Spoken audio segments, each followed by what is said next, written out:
پاکستان کی سفارتی محاذ پر ایک اور بڑی کامیابی، امریکہ نے BLA اور مجید بریگیڈ کو دہشت گرد قرار دے دیا۔ امریکی وزیر خارجہ مارکو روبیو کا کہنا ہے کہ دہشت گرد تنظیموں کی نامزدگیاں دہشت گردی کے خلاف ہماری جنگ میں ایک اہم کردار ادا کرتی ہیں۔ ٹرمپ انتظامیہ کا دہشت گردی کی روک تھام کے لیے عزم برقرار ہے۔ امریکی محکمہ خارجہ کے اعلامیہ کے مطابق BLA اور مجید بریگیڈ کو دہشت گردوں کی فہرست میں شامل کر دیا گیا۔ 2019 میں کالعدم BLA کو خصوصی طور پر نامزد عالمی دہشت گرد قرار دیا گیا تھا، جبکہ مجید بریگیڈ کا نام عالمی دہشت گرد فہرست میں شامل ہے۔ BLA نے 2024 میں کراچی ایئرپورٹ اور گوادر میں خود کش حملوں کی ذمہ داری قبول کی تھی۔ 2025 میں BLA نے جعفر ایکسپریس ہائی جیکنگ کی ذمہ داری قبول کی تھی۔ دہشت گرد تنظیموں کی فہرست میں شمولیت امریکی انسداد دہشت گردی عزم کا حصہ۔ دہشت گردوں کی مالی اور لاجسٹکس پورٹ روکنے کے لیے سخت اقدامات فتنۃ الہندوستان کے دہشت گردوں کو بڑا دھچکا ہے۔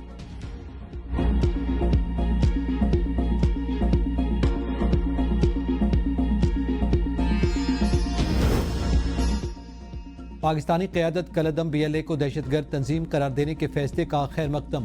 وزیر مملکت طلال چودھری نے کہا ہے کہ جلد ہی دہشت گردوں کی پراکسیز اور سپانسرز کو بھی دہشت گرد قرار دیا جائے گا۔ انڈیا پہلے جنگ ہارا اور اب ان کا بیانیہ بھی ہار گیا۔ ہماری ریاست میں نیا حوصلہ پیدا ہوا۔ فیلڈ مارشل سید عاصم منیر کے دونوں امریکی دوروں کے ثمرات نظر آ رہے ہیں۔ ڈپٹی وزیر اعظم اسحاق ڈار کی ایک دن میں 2 بار بات ہوتی رہی۔ 30 سے 35 بار امریکی صدر ٹرمپ بتا چکے انڈیا کے جہاز گرے ہیں۔ وزیر اعلیٰ بلوچستان سرفراز بگٹی نے کہا امریکی اقدام کا کریڈٹ وفاقی حکومت اور فیلڈ مارشل سید عاصم منیر کو جاتا ہے۔ BLA طویل عرصے سے معصوم افراد کا خون بہا رہی ہے۔ آزاد کشمیر کے وزیر اعظم چودھری انوار الحق نے کہا کہ یہ فیصلہ پاکستان کی دہشت گردی کے خلاف جنگ میں سنگ میل کی حیثیت رکھتا ہے۔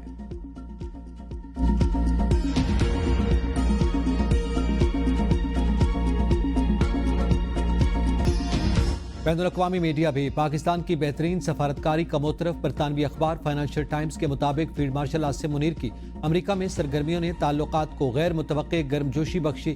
غیر معمولی سفارتی حکمت سے صدر ٹرمپ کا اعتماد جیت کر سیاسی منظرنامے کو ہلا دیا۔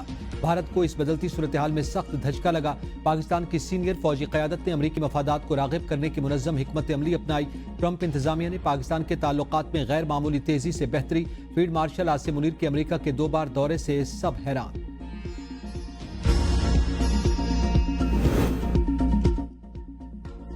باجوڑ میں شدت پسندوں کے ساتھ جرگہ ناکام۔ باجوڑ اور خیبر پختونخوا میں دہشت گردوں کے خلاف آپریشن کا فیصلہ۔ سرکاری ذرائع کے مطابق جرگے نے فتنۃ الخوارج سے علاقہ چھوڑنے سمیت 3 مطالبات کیے۔ فتنہ الخوارج کا علاقہ چھوڑنے سے انکار۔ تحصیل محمد کے 2 علاقوں میں 300، خیبر میں 350 دہشت گرد موجود۔ تحصیل محمد کی آبادی 3 لاکھ سے زائد ہے۔ باجوڑ میں 40,000 سے زائد لوگ علاقہ چھوڑ چکے۔ خیبر اور باجوڑ میں 80% سے زائد دہشت گرد افغانی ہیں۔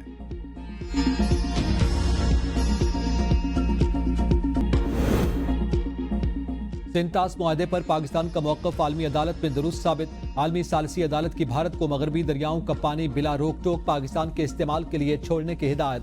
عدالت نے یہ بھی قرار دیا کہ فیصلہ حتمی اور فریقین پر لازم ہے۔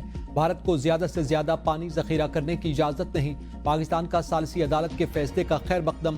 ترجمان دفتر خارجہ نے کہا کہ یہ فیصلہ بھارت کی جانب سے سینتاس معاہدہ معطل کرنے کے اعلان کے پس منظر میں خصوصی اہمیت رکھتا ہے۔ فیصلہ پاکستان کے تاریخی موقف کی توثیق ہے۔ پاکستان ٹریٹی پر مکمل عمل درآمد کا پابند ہے اور بھارت سے فیصلے پر عمل کی توقع رکھتا ہے۔ سینتاس معاہدے کی عمومی تشریح سے متعلق فیصلہ عالمی ثالثی عدالت نے 8 اگست کو سنایا گیا، تاہم گزشتہ روز عدالت کی ویب سائٹ پر جاری کیا گیا۔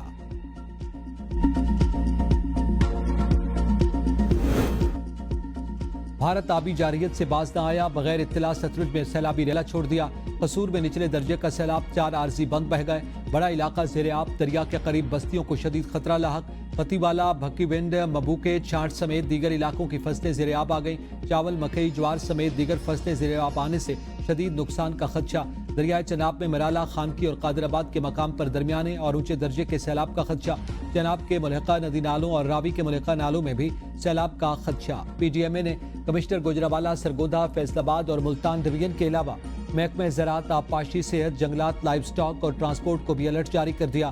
رہائشیوں کو بر وقت محفوظ مقامات پر منتقل ہونے کی ہدایت۔ دریائے چناب میں جھنگ کے مقام پر درمیانے سے اونچے درجے کے سیلاب کا خدشہ۔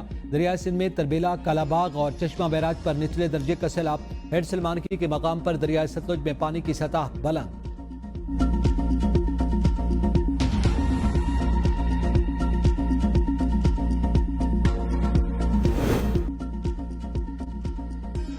لاہور شہر سمیت پنجاب کے مختلف علاقوں میں صبح سے بوندا باندی کا سلسلہ جاری۔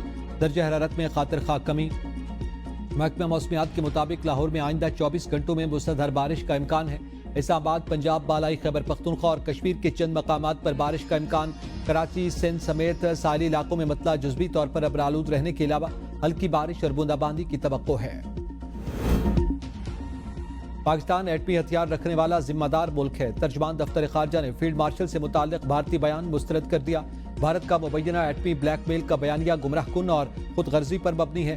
دعوے حقیقت اور ثبوت سے آری ہیں۔ تیسرے ممالک کو بلا وجہ شامل کرنے کی بھارتی کوشش ناکام ہے۔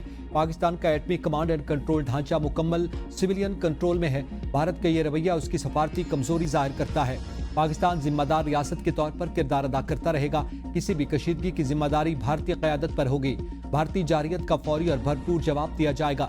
پاکستان نے ہمیشہ ضبط اور تحمل سے کام لیا۔ پاکستان کی انسدادی دہشت گردی کی کوششوں کو عالمی سطح پر تسلیم کیا گیا۔ پاکستان کی سیکیورٹی فورسز دہشت گردی کے خلاف مضبوط حصار ہیں۔ پاکستان سٹاک ایکسچینج میں ریکارڈ بننے کا سلسلہ جاری۔ انڈیکس 1,47,000 کی سطح عبور کر گیا۔ کاروبار کے دوران 100 انڈیکس 1,000 سے زائد پوائنٹس اضافے سے 1,47,900 سے زائد کی سطح پر پہنچ گیا۔ گزشتہ روز کاروباری ہفتے کے پہلے روز ٹریڈنگ کے دوران پی ایس ایکس 100 انڈیکس میں 1,500 سے زائد پوائنٹس کا اضافہ ریکارڈ کیا گیا تھا۔ 9 مئی جلاؤ گھراؤ کے 2 مقدمات میں بڑی پیش رفت۔ لاہور کی انسدادی دہشت گردی عدالت کا ڈاکٹر یاسمین راشد، عمر سرفراز چیمہ، میاں محمود الرشید اور اعجاز چودھری کی جائیدادیں ضبط کرنے کا حکم۔ عدالت نے سزا یافتہ مجرموں کے جیل وارنٹ جاری کر دیے۔ گزشتہ روز دونوں مقدمات میں شاہ محمود قریشی بری، یاسمین راشد، میاں محمود الرشید، سرفراز چیمہ، اعجاز چودھری اور عائشہ بھٹہ کو 10-10 سال، صنم جاوید اور عالیہ حمزہ کو 5-5 سال قید کی سزا سنائی تھی۔ تھانہ شادمان جلانے کے مقدمے میں 12 ملزمان کو بری کرنے کا حکم دیا گیا۔ گاڑیاں جلانے کے مقدمے میں 25 ملزم نامزد۔ بیکری کے باہر گاڑیاں جلانے کے مقدمے میں 12 ملزمان کا ٹرائل مکمل کیا گیا۔ عدالت نے سپرنٹنڈنٹ جیل کو سزاؤں کے جیل وارنٹ جاری کیے۔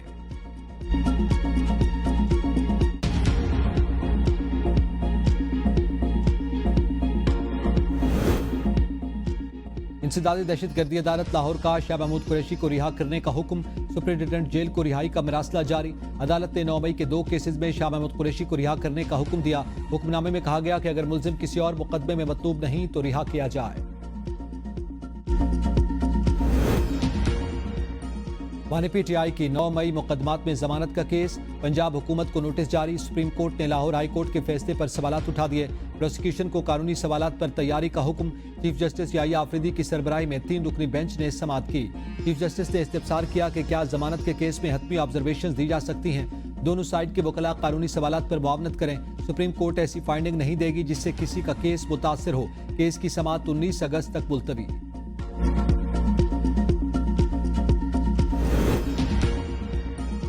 عمر ایوب کی نااہلی کے لیے اسپیکر کے بھجوائے گئے ریفرنس پر ممبر سندھ نثار درانی کی سربراہی قائم الیکشن کمیشن کے 4 رکنی کمیشن کی سماعت۔ جونیئر وکیل عمر ایوب نے کہا کہ کیس کی آج سماعت پشاور ہائی کورٹ پہ ہو رہی ہے۔ ممبر کے پی کے نے کہا اب اس ریفرنس کی سماعت کا کیا فائدہ، سزا یافتہ ہونے پر عمر ایوب نااہل ہو چکے، ہم نے 90 روز میں ریفرنس پر فیصلہ کرنا ہے۔ سماعت 20 اگست تک ملتوی کر دی گئی۔ پاکستان کی نوجوان آبادی عزم و ہمت اور بہادری کی مثال ہے۔ نوجوان آبادی ملکی معاشی ترقی میں بنیادی پہیے کی حیثیت رکھتی ہے۔ وزیراعظم شہباز شریف کا نوجوانوں کے عالمی دن پر پیغام، کہا نوجوان مقامی سطح پر بھی معیشت میں اپنا تعمیری کردار ادا کر رہے ہیں۔ قومی مصنوعی ذہانت پالیسی نوجوانوں کو ٹیکنالوجی کے استعمال میں مدد دے گی۔ وزیر اعلیٰ پنجاب مریم نواز نے کہا کہ ہر نوجوان ملت کے مقدر کا ستارہ ہے، ہمیں ان پر فخر ہے۔ نوجوانوں کے خواب کو تعبیر دینے کے لیے سب وسائل نچھاور کر دیں گے۔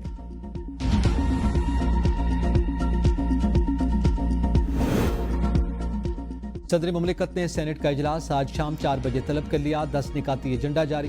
اجلاس میں اینٹی ڈمپنگ ڈیوٹیز بل منظوری کے لیے پیش ہوگا۔ 300 سے زائد اشیاء پر ڈیوٹی لگائی جانے اور سرکاری اداروں کے 5 ٹریلین سے زائد کے نقصانات سے متعلق توجہ دلاؤ نوٹس ایجنڈے کا حصہ۔